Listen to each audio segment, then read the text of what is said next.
Oh, yun. Tanda kayo dito. Sugat. Existing feed pump. Ito existing feed pump niya. Walang EPC. Tapos product pump. Wala nakarekta. Nakarekta nga. Tapos RO pump.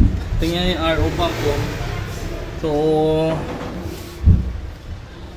yan. Yun yung RO pump niya. Tapos dalawa membrane. So, yan. Tapos 10x54.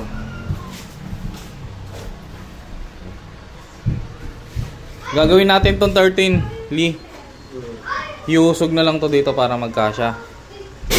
Alin na itong panel na no? Hindi, ito lang. Naiwalay naman eh. Tapos gagawing ano yan, syempre, Tapos parallel. Ilan yung bracket na dala niya? Madaming. Ang dami yan. Ang daming bracket yun. Oh, may... Ito yung tatay, ito yung anak. Tatay yan. Tapos papalitan tong araw na... Tapos dadagdag ng flowmeter. Yung ano, yung merong ano, yes. Oh. Kasi isa lang flowmeter niya. Okay. Tapos... Repipe yung iba, last house. Marami rin repipe yan, you know. Tapos ito, gagawin nyo na itong PVC. Oh, sige, lahat na yan. Yan, PVC. Kasi puputok yun eh. Alisin na natin yung hose. Ha? Tapos, lalagyan ng mga float switch. Ano dun sa bago yun, di ba? Ha? Okay, kompleto naman. So, yun. Nakabaon yung tubo nila. Okay. Tapos yung drum, paano yung drum? Saan kakasya yan? Lolo, yung product nila, tignan mo. Hindi, tubo na lang yan. Tubo. Unda rito. Para yung daanan ng float switch nakatubo. Yan.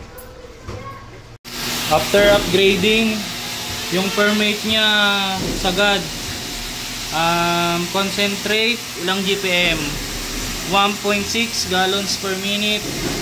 Ang PDS ay ayun, 1 lang. PDS is 1. Tira natin. Okay. Pressure is 100. Connection, may PRB. Ang connection ay series. Yan, pumunta doon.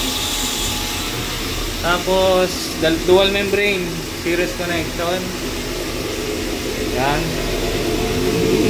May sampling valve, PDS. Multimedia, palit, carbon, palit, softener, in-upgrade ng mas malaki. Then, parallel connection ng sediment para mag-high flow. Then, brine infuse, yan yung brine pump. Ito yung brine pump. Then, product infusion. Andito yung product infusion. Ito yung solenoid niya. Yan. Tapos, upgrade ng panel. Siyempre. Yan. Check natin loob. Grading. Ito yung loob niya. Ayan. Malinis. Mga contactor na. Hindi na siya nandito. Kasi nandito to dati. Delikado. Then calibrating of low pressure. Kailangan umilaw to pag sinara ko dito. Sa valve number 4. Sara natin.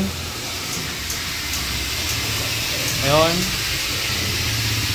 So nag low pressure. Hindi umandar yung RO. Ayan. Then meron tayong vacuum breaker. Meron tayong sampling valve ng hardness. Then in-upgrade din natin tong head. Ginawa nating automatic. May interlocking din yan. Ayan. Nakikita nyo yung mga wire na yan. Meron siya interlock. Pag nag-regen siya, ito yung aandar. I-off niya yung feed pump. Regen na siya. Ito yung brine pump. Ayan. Sumisip-sip na siya ng from brine pump. Aandar to.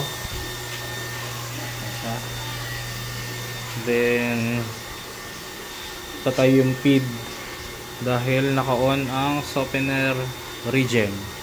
automatic, may indicator. So the rest, speed pump na yung gagana. After nya mag-regen. And ano pa ba? Yung RO pump nya, pinalitan natin ng horizontal lang. Ito yung dati niyang RO pump na nakalagay doon. Then kinumpleto natin lahat ng label. Ayan. Ito na yung rotank, linagyan natin ng automatic na control. Ang magti-trigger yung flow switch. Tapos ito na yung linya sa taas. Pumunta doon. Yan, hindi pa na natanggal yung cable tie. Solenoid, nag-upgrade tayo ng 1 inches. Kasi ang original niya, ito lang, 1/2. So yung dati niyang inlet solenoid, ginawa natin product infuse. Ito na yung bago niya ngayon. Ito yung linya ng product infuse. After ng product pump, APC, magtika, product infusion, yun, product infuse, punta mo dun sa solenoid.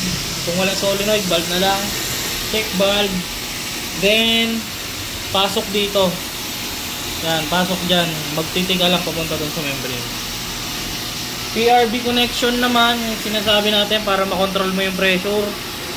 After ng solenoid, bago pumasok ng inlet ng RO pump, ayan, magtiga dyan, ipunta mo dito sa inlet ng flow meter. Ayan o, inlet siya ng flow meter sa in. Yun yung PRB. Then LPS, linayo na natin para mabilis mag trigger. Ayan.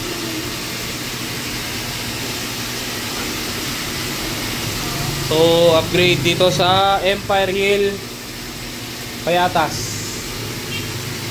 Ayan o, mabuta, tangkad mo ah. So dito tayo ngayon. Yan. Super late upload pala to. Hindi lang na-upload.